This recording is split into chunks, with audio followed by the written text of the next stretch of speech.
Simple exercises to feel stronger. Hi, my name is Doug. I've been a physical therapist for 30 years and I specialize in helping people with balance problems learn to walk again. In this video, I'm going to show you 3 exercises that seniors can do to feel stronger. Now we're going to do something called hip abduction. So you're going to just lift your leg up to one side and then lift your leg up to the other side. Now I'm holding on. You don't have to, but if you're struggling with this, I would suggest holding on.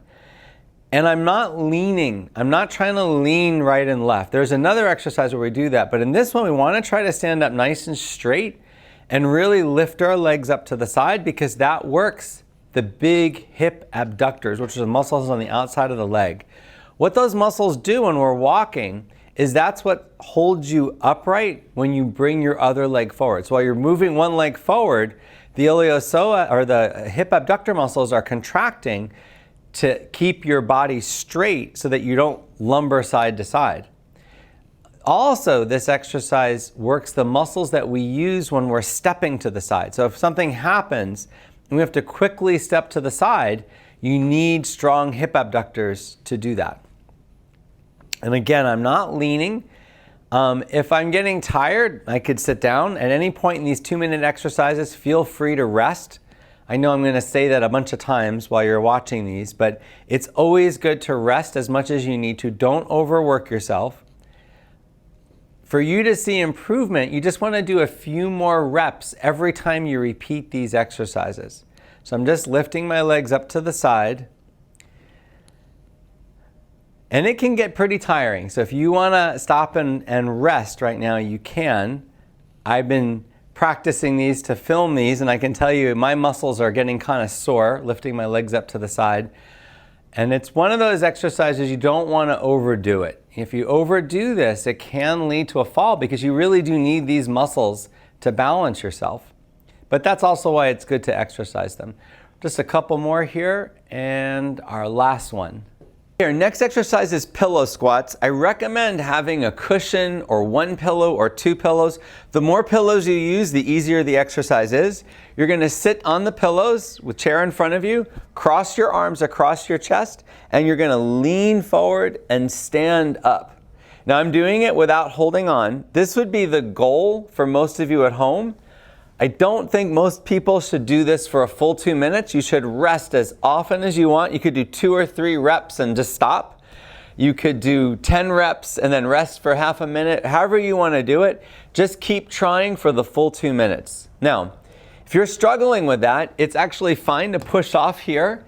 You'll get a lot of benefit just pushing off each time. So push up, stand up, and then come down. It is important to try to stand up all the way, and I don't have my back of my legs pushing against the chair.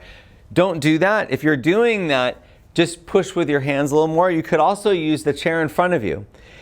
Most people might be surprised to learn that it actually is beneficial to do this exercise even if you're having to push off. Even if you put your hands on your knees to push up, you're still going to get a lot of benefit. This works the quads, it works the hamstrings and the buttocks muscles, all of which are really important when you walk. That's pretty much all the muscles in your legs except for the muscles in your calves. Everyone regards this exercise as probably the best lower extremity strengthening exercise that there is because it works all the muscles. It also works your heart. You might hear me being a little bit out of breath. It definitely will make you out of breath to do it. And it's okay to push off. I'm going to just a couple more times here and we're all done with this one. I think I have 2 more. And enough. Okay, we're going to do heel raises. You're going to grab the back of the chair and both feet kind of facing forward, and you're raising up on both feet as high as you can, getting on your tippy toes. And it's okay to hold on to the chair. If your balance is better, you want to make it more challenging, let go. But you know the chair is there. So if you lose your balance at all, you know you can grab onto the chair and you'll be safe. Now, with all these exercises, I'm doing them for 2 minutes, but you can stop as often as you want. You can stop and stand. You can even sit down and rest if you need to.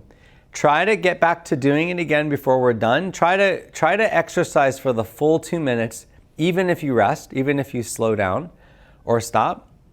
And not everyone is able to raise their heel off the ground. I know a lot of my patients, when they do it, they're just barely coming up. If that's you, that's fine. It's still an isometric exercise as long as you're trying to raise up on your toes.